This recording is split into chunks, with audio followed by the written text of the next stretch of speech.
I am like very nervous, हद से ज़्यादा। और उस नर्वसनेस में जो भी मैंने लिखा था, जो भी मैंने सोचा था, वो सब खाली हो गया। मुझे नहीं याद कि मैंने क्या लिखा था, क्या सोचा था, क्या बोलना था। और मैं जब यहाँ आ रही थी और मैं ड्राइव कर रही थी तो मैं सोचती जा रही थी, बल्कि ऑनेस्टली 2 दिन से मैं प्रिपेयर कर रही थी। लेकिन मैं जब भी शीशे में दिखती तो मुझे ख्याल आता कि ये जो मैं बोल रही हूँ मैं महसूस नहीं कर रही। और अमूमन सच ये है कि जब मैं लिखती हूँ, जो कि मैंने चंद महीनों से नहीं लिखा, लेकिन जब मैं लिखती हूँ तो वो तब होता है जब मेरे जज्बात उबल रहे हों। जैसे चाय बनाने के लिए दूध चूल्हे पे रखते हैं ना, वो उबलता चला जा रहा होता है, निकले आ रहा होता है, बल्कि इतना दूध शायद पतीले में नहीं होता जितना बाहर निकल के बह रहा होता है। और मुझे समझ नहीं आती कि ये आते कहाँ से हैं, लेकिन मैं उस कैफियत में सिर्फ लिख सकती हूँ। मैं बड़ी हैरत होती है, बल्कि मैं इंस्पायर होती हूँ लोगों से जो किसी वक्त भी बैठ के कुछ भी लिख लेते हैं।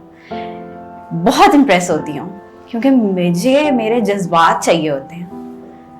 लेकिन कुछ चंद महीनों से चीज़ें ऐसी हो रही हैं और मेरी कैफियत ऐसी थी कि शायद आज मुझे बड़ी अचीवमेंट लग रही थी कि मैं बिस्तर से उठी और मैंने कपड़े बदले और मेरा एक हर कोई मेरा मजाक उड़ाता है कि कभी लिपस्टिक के बगैर नजर नहीं आती। रात के वक्त भी ये लिपस्टिक में होती है सोने से पहले।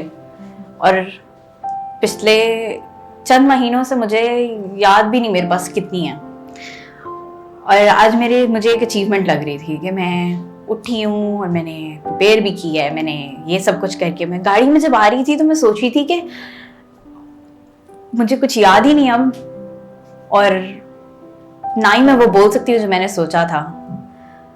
तो गाड़ी चलाते हुए मुझे याद आया कि जब मैं कॉलेज जा रही होती थी सुबह के वक्त, मेरी सबसे फेवरेट एक्टिविटी सारे दिन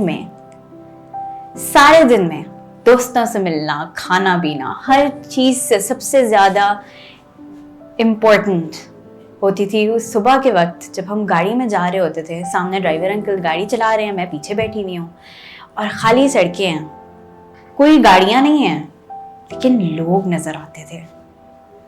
और उस वक्त मुझे मजदूर चलते हुए नजर आ रहे होते थे, शायद अपनी सारी रात की मजदूरी करके या तो आ रहे होते थे, घर जा रहे होते थे, या फिर मजदूरी करने आ रहे होते थे।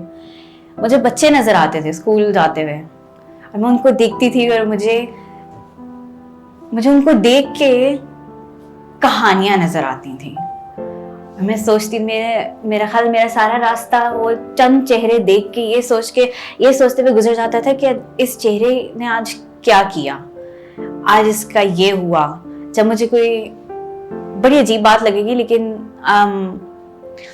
अमूमन एक दफ़ा मैंने एक बड़े बूढ़े से अंकल को देखा और उन्होंने वो क्या कहते हैं उसे, उन्होंने मजदूरी का सामान उठाया हुआ था और वो चल रहे थे। और मैं उनको देख के, मुझे नहीं पता क्यों, लेकिन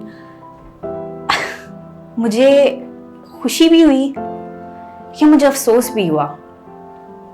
और मैं सोचती चली जा रही थी पूरे रास्ते में। मैंने एक कहानी बनाई अपने दिमाग में कि वो घर जाएंगे, वो खाना खाएंगे थके हारे अपनी मजदूरी से।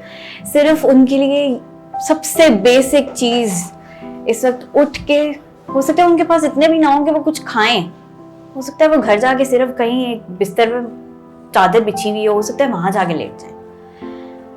और मैं सिर्फ आते हुए ये याद कर रही थी कि मुझे लोगों को देख के जो खुशी होती थी, मेरे पास कोई अल्फाज नहीं कहने को, ना ही अपनी कोई कहानी रह गई है, लेकिन वो जज्बात आते हुए सारे अल्फाज मुझे भूल गए। लेकिन मुझे ये बात याद आई कि मुझे लोगों को देख के जो खुशी होती है और जो उनकी चीजें सुन के खुशी होती है और उनकी चीजें महसूस करके, एंड ऑनेस्टली मुझे आई नो मुझे सब रोना आ रहा है लेकिन इसलिए क्योंकि मैंने इतनी कहानियां सुनी और इतने चेहरे में से देख रही हूँ, और वो सब मुझे एक जिंदा होने का एहसास दिला रहे हैं, जो शायद मुझे बड़े अरसे से महसूस नहीं हुआ।